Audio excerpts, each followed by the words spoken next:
Hello সবাইকে। তোমরাও কি আমার মতো অনেক দিন পর হোস্টেল থেকে বাড়ি ফিরেছো আর বাড়ির সেই সুন্দর চিকেন রেসিপিটা খুব মিস করছিলে? তো ডেফিনেটলি আমার এই চিকেন ভুনার রেসিপিটা তোমরা ট্রাই করতে পারো, যেটা মাত্র 7টা ইনগ্রিডিয়েন্ট দিয়ে কমপ্লিট হয়ে যাবে। প্রথমে কড়াইয়ের মধ্যে তেল নিয়ে তার মধ্যে 4টি মিডিয়াম সাইজের পেঁয়াজ এবং পরিমাণ মতো লঙ্কা দিয়ে দিয়েছি। এরপরে এখানে আদা রসুন বাটা দিয়ে দিতে হবে। এবার এটাকে খানিকটা নাড়াচাড়া করে তারপরে এর মধ্যে স্বাদ মতো নুন অ্যাড করতে হবে।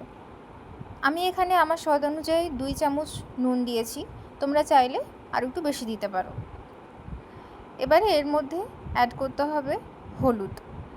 তো হলুদটা অ্যাড করা হয়ে গেলে এটা খানিকটা এভাবে কষে নিতে হবে যতক্ষণ না পেঁয়াজটা হালকা লালচে কালার হয়ে যায়। এই রেসিপিতে একদমই জল ইউজ হবে না। দেখো পেঁয়াজটা এখানে অনেকটাই কষা কষা হয়ে গেছে, তাই আমরা এখন টমেটোটা অ্যাড করে দেব। টমেটোটা নাড়াচাড়া করতে করতে যখন গলে আসবে তখন আমরা এখানে বাকি মশলাগুলো দিয়ে দেব।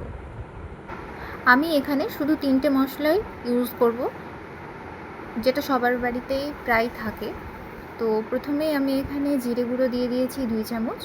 এরপরে আমি এখানে ধনে গুঁড়ো দিয়ে দিলাম এবং তারপরেই আমি এখানে মৌরি গুঁড়ো দিয়ে দিচ্ছি। ব্যাস এই 3টেই মশলা আশা করি সবার বাড়িতেই অহরহ থাকবে। এটার জন্য কোনো এক্সট্রা বাইরে থেকে কোনো মশলা কিনে আনার দরকার নেই। তো দেখতেই পাচ্ছ এখানে মশলাটা খুব ভালোভাবে তৈরি হয়ে গেছে, সমস্ত পেঁয়াজ এবং টমেটো গলে গেছে। তো এবার আমরা এখানে 700 গ্রাম মতো চিকেন অ্যাড করে দিয়েছি। চিকেনটা মশলার সাথে ভালোভাবে মিশিয়ে নেব এবং নাড়াচাড়া করে নেব। আমি যেহেতু নিজেই হোস্টেলে পড়াশুনো করি, তো বাড়িতে আসলেই মনে হয় যেন অনেক কিছু রান্না করি, অনেক কিছু ভালো খেতে ইচ্ছা করে। তো আমি যেহেতু নিজে করছি ওই জন্য আমি তোমাদেরকেও আমার এই রেসিপিটা শেয়ার করছি। তো দেখতে পাচ্ছ এখানে চিকেনটা ভালোভাবে মশলার সাথে আমি মিশিয়ে নিয়েছি এবং এটাকে হালকা নাড়াচাড়া করে এখন আমি এটাকে ঢাকা দিয়ে দেব এবং এটাকে মোটামুটি 10 মিনিট মতো রেখে দেব।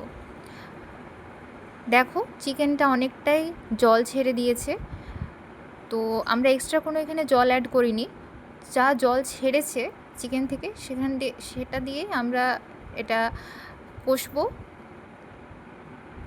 এই চিকেন রেসিপিটা করতে যেহেতু কোনো এক্সট্রা কোনো ইনগ্রিডিয়েন্ট লাগছে না, সামান্য কিছু ইনগ্রিডিয়েন্ট দিয়ে এটা খুব সহজেই রান্না করা যাচ্ছে। তো এটা ছোট থেকে বড় স্টুডেন্ট সবাই এটা রান্না করতে পারবে। তো আমি এটা আবার ঢাকা দিয়ে রেখে দিয়েছিলাম। তো ঢাকাটা খুলে দেখতে পাচ্ছ চিকেনটা অনেকটাই সেদ্ধ হয়ে এসেছে।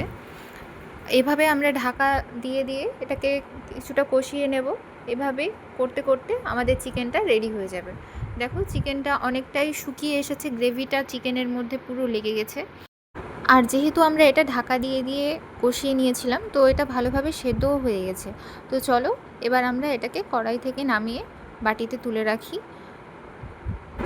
এই চিকেন ভুনার রেসিপিটা তোমার তৈরি করতে হয়তো ম্যাক্সিমাম আধ ঘন্টা সময় লাগতে পারে। যাদের হাতে সময় খুব কম, যারা জব করেন বা যারা পড়াশোনা করেন তাদের জন্য এটা একটা quick, easy and tasty recipe. আমার ভাই তো আমার হাতের এই চিকেন ভুনার রেসিপিটা খুব ভালোবাসে, তো ওর থেকে তোমরা রিভিউ দেখে নাও। উফ, জাস্ট দারুণ খেতে বন্ধুরা, আপনারা একবার ট্রাই করে অবশ্যই দেখুন। Thank you for watching my video. Like, share and subscribe for more such recipes.